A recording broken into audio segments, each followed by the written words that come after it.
능력의식으로 책상에 올라가서 잡아야 되라고. 옛날에는 형사가 좀 미웠는데 지금은 검사가 좀 미워요. 검사는 우리를 안 믿어주기 때문에.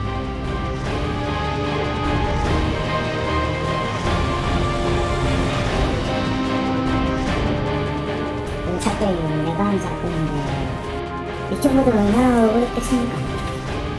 억울하면 풀어줘야지. 저도 검사님한테 그냥 한번 묻고 싶어요. 왜 우리가 모형이 됐는가? 여러분 안녕하십니까. 99% 시민들의 독립언론 뉴스타파입니다. 17년 전 전북 완주군 삼례라는 마을에서 발생했던 강도치사 사건. 그동안 여러 차례 보도됐던 이 사건을 뉴스타파가 다시 다루려는 이유는 바로 책임 문제 때문입니다. 실제 할머니를 죽음에 이르게 했던 진범은 17년 만에 입을 열어 자신의 죄를 참회하면서 유가족에게 그리고 억울하게 누명을 썼던 청년들에게 진심 어린 용서를 구했습니다. 하지만 엉뚱한 사람을 죄인으로 몰아 고통을 안겼던 경찰과 검사, 판사 등 공권력은 아무런 말이 없습니다. 책임져야 할 사람들이 책임지지 않고 사과해야 할 사람들이 사과하지 않는 사회에서 이런 일이 또 벌어지지 않으리라 누가 장담할 수 있을까요? 먼저 최기훈 기자가 보도합니다. 이모 씨가 자신이 죽인 할머니와 다시 마주했습니다. 17년 만입니다. 지난 99년 2월 부산에 살던 이 씨는 친구 2명과 함께 마약에 취한 채로 전북 삼례의 한 슈퍼에 돈을 훔치러 들어갔다가 할머니를 질식사시켰습니다. 할머니 죄송합니다. 좀 세월은 흘렀지만은 그때 한 행동은 지금도 후회를 하고 반성하고 있습니다. 그때 좋은 데 가셔가지고 편안한 안식을 빌어드리겠습니다.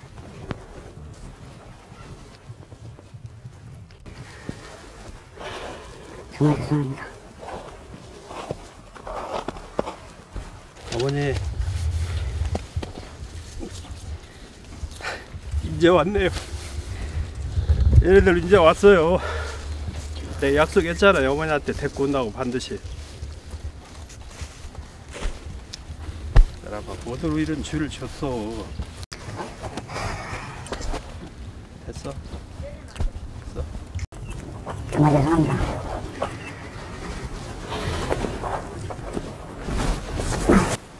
이 씨가 용기를 낸 것은 억울하게 옥살이를 한 삼례 청년들의 사연을 언론에서 접했기 때문입니다. 그동안 한 씨도 죄책감에서 자유로울 수 없었다고 말합니다. 교도소 감옥 안에 이제 갇혀 있는데도 만기가 내일인데도 계속 나가라는 얘기를 안 하니까 계속 갇혀 있는 거 보니까 어머니를 죽인 것에 대해서는 죄는 무적이 미워요. 그렇지만은 인간이 저렇게 참여를 하고 잘못했다고 사과를 하고 용서를 구하러 온 자체가 저한테는 고맙죠. 이 씨는 그러나 아무런 처벌을 받지 않았습니다. 대신 죄를 뒤집어 쓴 사람은 당시 삼례에 살던 19, 20살 청년 3명입니다. 빈집과 빈 차를 털었던 전과 때문에 용의자가 된 3명은 경찰서 조사 과정에서 진범으로 몰렸습니다. 결국 주범이란 누명을 썼던 임명선 씨는 징역 6년, 강인구 씨와 최대열 씨는 각각 징역 4년과 3년을 선고받고 형기를 채웠습니다. 앳된 모습이었던 젊은이들은 세월이 흘러 나이 36, 37의 장년이 됐습니다. 어떻게 이런 일이 벌어졌을까? 처음에 저희가 가난하고 그래가지고 저희가 말씀드렸잖아요. 뭐 이제 차털이, 뭐 수박설이 막 그런 거 했다고. 그런 걸 좀 많이 해가지고 파출소에 많이 왔다 갔다 했었어요 그때. 그래가지고 이 3년에는 이런 거 할 사람이 야인들밖에 없다. 그렇게 생각을 해가지고 우리 잡아갔던 거죠 이제. 경찰은 이들을 유력한 용의자로 지목해 체포한 뒤 범행을 추궁했습니다. 세 청년은 처음에는 부인하다 결국 자백하고 말았습니다. 하나같이 조사 때 경찰로부터 맞았다고 말합니다. 경찰분 갔다가 쥐암 깜깜하고 완전 으실으실하는데 거기 데리고 가 무릎 꿇어가지고 왜 경찰분 큰 걸로 왜 발바닥 너 무릎 꿇고 왜 발바닥 왜 때리냐? 다 틀리잖아요. 이제 맞추기 하는데 다 틀리니까 보다가 못 틀리니까 이제 이 새끼는 거짓말도 조사실 보면 뭐 뒤에 조그만 밥 같은 거. 예, 조금 적자. 되게 보면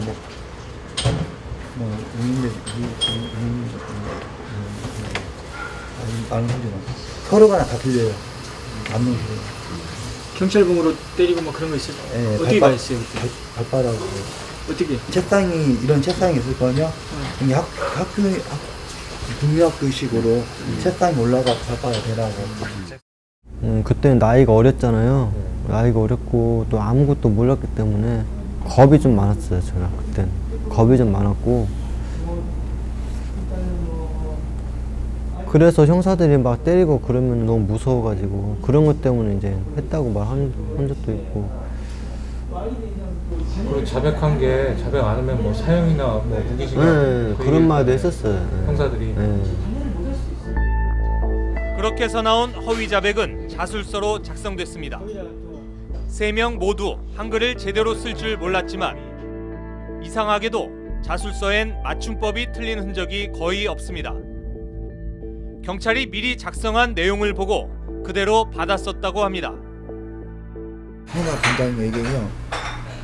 나보고 네가 한 명을 죽였지. 뭐 아니 안 죽였는데 뭐 자술서를 써래요.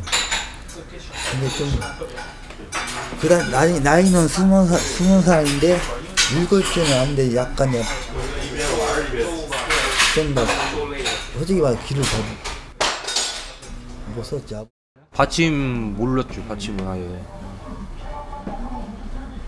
불러준 대로 쓴 거야 아니면 뭐 보고 쓴 거예요? 보고 쓴 거죠. 보고 쓴 거를. 모니터에 써져 있는 거를? 네, 아니요. 종이를 하나 주더라고. 빼주더라고요. 그대로 보고 쓰라고. 그래서 그대로 보고 썼어요. 허위 자백을 바탕으로 한 피의자 신문조서에는 허점이 많았습니다. 평소에 슈퍼대문은 고장이 나서 잠그는 게 아예 불가능했는데 경찰은 범인들이 담을 넘어 들어가 안에서 대문을 열었다고 작성했습니다. 방으로 들어가는 현관문은 빠루나 신호 대신 드라이버를 이용해 열었다고 작성했고, 실제 피해자들을 위협했던 신호라는 도구는 피해자의 추측을 바탕으로 칼로 둔갑했습니다. 칼 빼. 피해자의 진술이 그대로 삼례 청년들의 조서로 작성된 것입니다. 우리 측에서 피해자 진술을 했었으니까 경찰서에 가서 그 피해자 진술을 가지고 폭행과 협박과 구타로 인해서 그 정신 지체아들이잖아요. 걔네들을 두드려 패가면서 이대로 너네들이 인정을 해. 그 사건이었던 거죠. 당시 현장 검증을 촬영한 영상을 보면 됐어. 손 넣고 뒤지는 식에 손 넣어봐. 다 서랍에다 손 넣어. 삼례 청년들은 잔뜩 겁을 먹은 표정으로 어찌할 줄을 몰라 하고, 그럴 때마다 경찰의 호통과 손찌검이 이어집니다.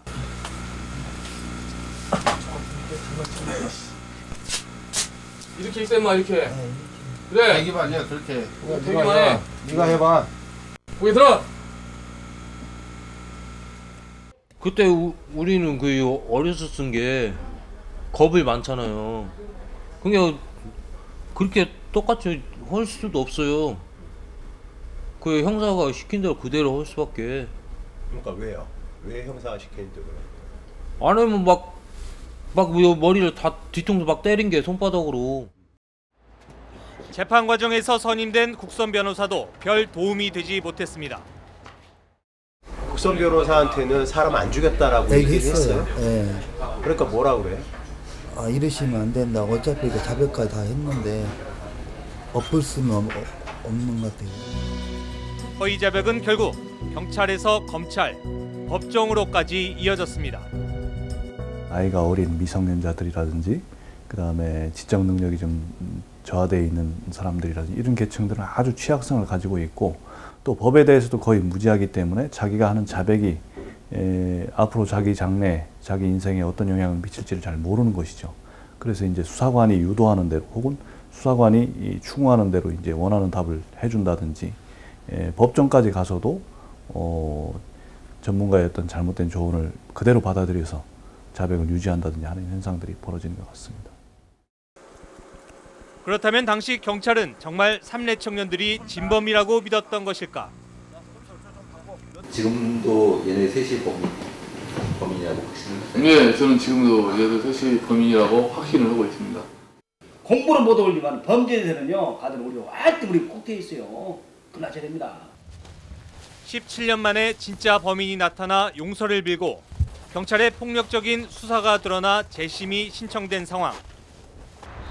당시 경찰들은 아직도 같은 생각인지, 혹시 억울한 누명을 썼던 피해자들에게 사과할 생각은 없는지 물어보기 위해 찾아갔습니다. 마침 밖으로 나온 장혜구 형사와 만날 수 있었습니다. 그 당시에는 어쨌든 저 최선을 다해서 한 거니까요. 네. 나중에 말씀하시게요. 어차피 재심한 거니까 저는 그 결과 보고 뭐 그 부분에서 재심했으면 저희들이 잘못된 부분이 있으면 당연히 그 재심에서 밝혀져야겠죠. 그러나 이내 신경질적인 반응을 보였습니다. 동영상이 지금 남아 있는 말하고, 예. 지금 뭐 잘못을 거예요? 인정했을 때 찍지 마요. 내가 찍지 말라고 했어요. 그리곤 사무실 안으로 도망치듯 다시 들어가 버렸습니다. 사과하실 의향은 없으세요? 사과를 지금 하셔야 될 것 같은데. 나하고 출석하고 나 가서 난리 쳤어. 당시 수사를 책임졌던 수사반장을 만나러 가는 길엔 억울한 옥살이를 했던 삼례 청년 2명과 동행했습니다. 저는 진짜 만나서 왜 우리를 왜 억울하게 왜 아는 사람을 왜 잡아들였냐 그 말하고 싶죠. 저는. 만남은 쉽지 않았습니다. 이게 착신 전환이 돼서 지금 직원분께서 받으셔서 지금 올라가셔도 안 계실 거예요. 수사과장실 앞에서 20여 분을 기다리자 안에 없다던 수사과장이 문을 열고 나왔습니다. 피해자분들이 계시는데 피해자분들은 다들 무슨 하실 말씀 없으세요? 뭔 얘기하고 있어요? 수사과장도 방문자를 외면하기는 마찬가지였습니다.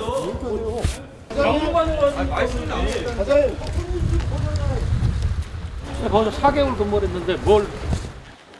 뒷골목으로 쫓아간 후에야 어렵게 몇 마디 이야기를 들을 수 있었습니다.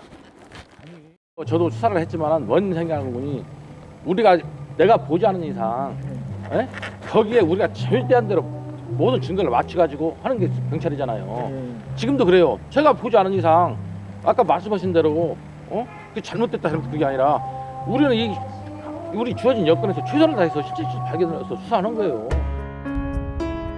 피해자들은 자신을 진범으로 만들었던 경찰과 17년 만에 힘겹게 만났지만 아무 말도 듣지 못하고 갈 길을 돌려야 했습니다. 저 사람은 완주경찰서 있던 사람이에요. 거기 동동. 네. 근데 왜 우리가 왔는데 왜 우리를 모른다 이 말인 거고. 그 말 한마디가 그 어려운 게 아니잖아요. 그냥 우리 잘못했다. 뭐 그렇게 말 한마디라도 했으면 그래도 괜찮을 건데 그 말 한마디도 못하고 그냥 막 피해 다니고 도망 다니니까 과장으로서는 그렇게 하는 게 아니죠. 수자 과장이 됐으면 그 정도는 해줄 수 있는 게 아니에요. 어차피 다 알게 됐고 어차피 세상에 다 알고 될 건데 그거를 뭐 숨기고 오면 뭐 하겠어요. 어차피 다 알게 될 건데 다 드러나게 될 것인데. 이들에게 용서를 구한 것은 죄를 뒤집어 씌운 경찰이 아니었습니다. 할머니를 살해한 사람이었습니다.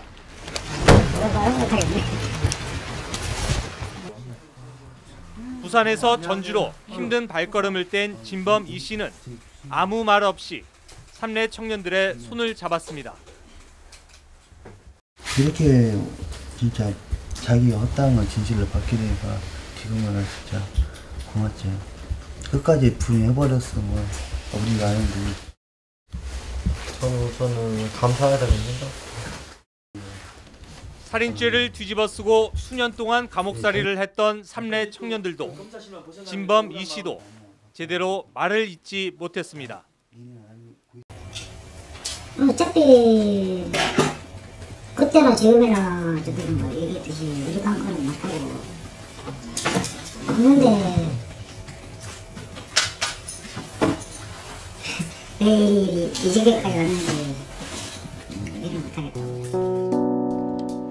강도치사 사건의 공소시효 10년은 이미 끝났습니다. 살인자는 죄를 뉘우치고 용서를 빌었습니다.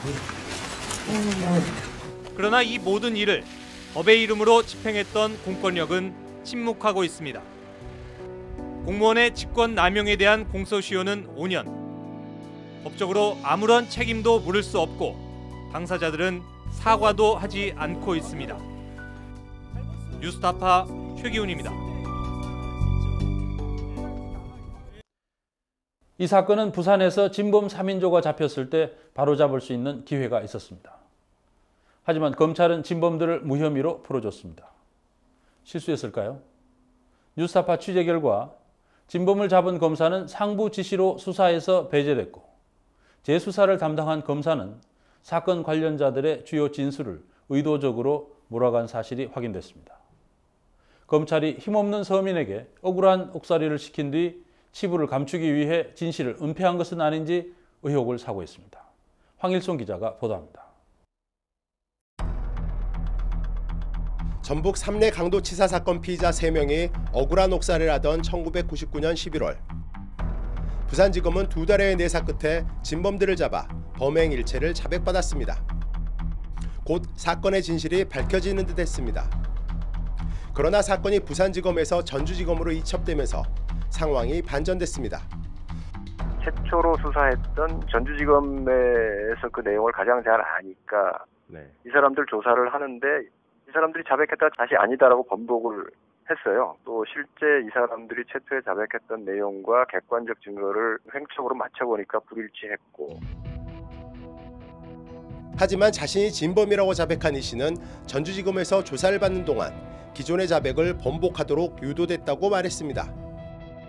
우리가 번복하려고 한 게 아니라니까. 우리가 이런 쪽으로 하는데 내가 뭐 굳이 우리가 맞다고 끝까지 여길 수는 없는 거야. 사고는 치긴 쳤는데 어찌 보면 이 집이 아니라는 결론 쪽으로 가는 거지. 어찌 보면 그런 식으로 유도한 거지. 실제로 전주지검이 작성한 내사 결과 종합 보고에는 사건 관련자들의 진술과 전혀 다른 내용이 담겼습니다.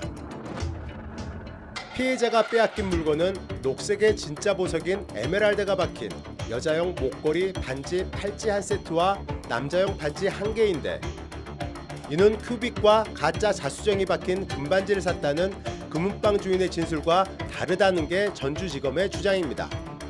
전주지검은 이를 근거로 부산 3인조를 진범으로 볼 수 없다고 했습니다. 하지만 금은방 주인의 진술은 전혀 달랐습니다. 진수리는 육안으로 보아서 에메랄드가 진짜인지 아니면 가짜인지 알 수 있는가요? 제가 보석에 관해서 전문적으로 공부를 한 것이 아니기 때문에 에메랄드가 진짜인지 가짜인지 구분할 수 없습니다. 저희 같은 변두리에서 장사를 하는 규모가 작은 업소에서는 반지 자체의 금이나 18K 등 가격 이외에는 에메랄드나 자수장에 대해서는 가격을 쳐주지 않기 때문에 굳이 감정할 필요가 없어요. 금은방 주인은 에메랄드가 진짜인지 가짜인지 구별할 수 없다고 말했지만 검찰이 가짜라고 단정한 겁니다. 게다가 이 보고서는 금은방 주인이 부산 3인조로부터 구입한 폐물의 외양이 피해자의 것과 거의 일치한다는 사실을 일부러 누락시켰습니다. 피해자 부부의 진술도 교묘하게 왜곡했습니다. 하지만 보고서는 경상도 사투리가 불확실하다고 적시했습니다. 보고서엔 또 부산 3인조 중 한 명인 이 씨가 방문의 구조, 재질, 손잡이 형태를 모른다고 했지만 이 또한 사실과 달랐습니다. 이 씨는 전주지검의 피의자 신문 때 방문의 재질과 구조를 구체적으로 진술했습니다. 할머니 방문도 손잡이 없는 문으로 부부가 잠을 자던 방문과 같이 오른쪽으로 미는 여닫이 문이고 옛날 문살이 있고 문풍지를 바르는 방문이었습니다. 미닫이 문을 여닫이 문으로 혼동한 것 외에는 이 씨의 진술은 경찰의 현장 검증 때 찍은 영상과 정확히 일치합니다. 이 씨는 취재진과의 인터뷰에서 자신이 진범임을 입증할 수 있는 새로운 사실을 처음 공개했습니다. 할머니를 우리가 제압을 하고 그 방을 뒤질 때 그때 그 할아버지 영정사진이 있었습니다. 옷장 안에. 그런 동기가 있는데 양복 입고 나타나면서 그 정정하신 분이 있더라고요. 유 할머니의 막내딸 부부도 돌아가신 할아버지의 영정사진이 넥타이를 맨 양복 차림이었다고 확인해줬습니다. 하지만 영정사진이 보관된 위치는 정확하게 기억하지 못했습니다. 할아버지 영정사진은 어디에다가 보관을 하시나요? 그 영정사진이 그게 저는 확실히 아직 기억을 못하겠어요. 그때 농에다 놓은 것 같기도 하고 걸어놓으신 것 같기도 하고. 그런데 현장 검증 영상을 보면 TV가 있던 벽면은 물론 다른 벽면 어디에도 영정사진이 보이지 않습니다. 장롱 속에서 보았다는 이 씨의 말이 신빙성이 높아 보입니다. 이 사건의 진실이 밝혀지지 않은 이유는 진범이 나타난 이후에도 전주지검의 같은 검사가 사건을 계속 담당했기 때문입니다. 검사 최성우, 3대 청년들을 범인으로 몰아 감옥으로 보냈던 바로 그 검사가 진범이 나타났음에도 다시 사건을 맡아 젊은이들의 억울한 누명을 벗길 수 있는 기회를 덮어버린 겁니다. 전문가들은 이를 터널 효과라고 설명합니다. 수사관한테는 일단 자백이 나오면 소위 말하는 터널 효과라는 게 생기죠. 뭐냐면 이제 한 방향으로만 수사를 계속해서 해나가면 자백을 했으니까 이 사람은 유죄다.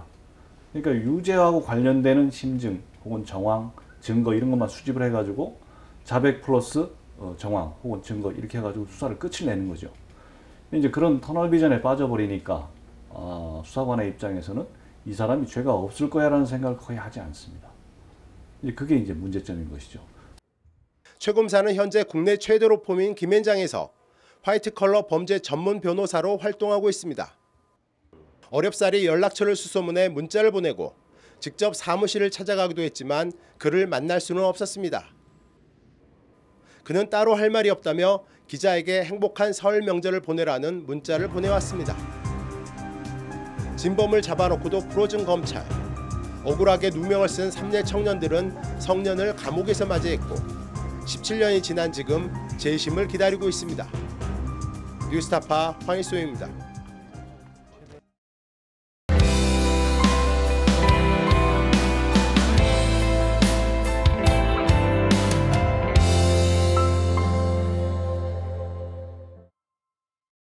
삼례 사건은 국정원의 간첩 조작 사건들과 판박입니다. 엄청나게 많은 간첩 사건이 재심에서 조작으로 드러났지만 담당 수사관이나 검사, 판사들은 책임을 지지 않습니다. 삼례 사건에서도 담당 경찰관들은 최선을 다해 수사를 했다고 하고 검사는 할 말이 없다면서 명절 잘 보내라고 인사를 하는 여유만만한 자세를 보이고 있습니다.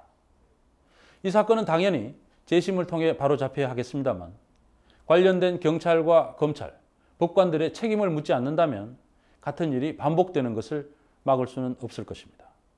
오늘 뉴스타파 여기서 마치겠습니다. 감사합니다. 제가 잠을 안 자고 밥을 안 먹고 심야에 운전을 하여 지금의 운전이다 보니까 그럴 때 문득 생각이 나요. 내가 이렇게 벌어서 엊그저께 세금을 300 얼마를 냈어요. 부가세를. 이렇게 내가 안 먹고 안 자고 이렇게 개고생을 해가면서 세금이라는 걸 내고 있잖아요. 그분들은 째깍째깍 시간만 지나면 월급에 통장이 들어오잖아요. 내 돈으로 저 사람들에게 이런 녹을 준다는 것에 대해서 너무 화가 나요. 그런 부분이 최고 화가 나요. 근데 그런 부분을 자기들이 바로 시인을 해서 아 이건 내가 순간에 착오로 좀 잘못했습니다. 바로 잡을 수 있잖아요. 근데 지금 현실은 그게 어렵잖아요 지금. 그리고 그분들 자체도 좀 반성을 안고 있고 화가 나요. 문득문득. 우리같이 힘없는 서민들은 살인자가 되는 거죠. 그분들이 공권력들이 너는 살인자야 하면 우리는 살인자가 되는 겁니다.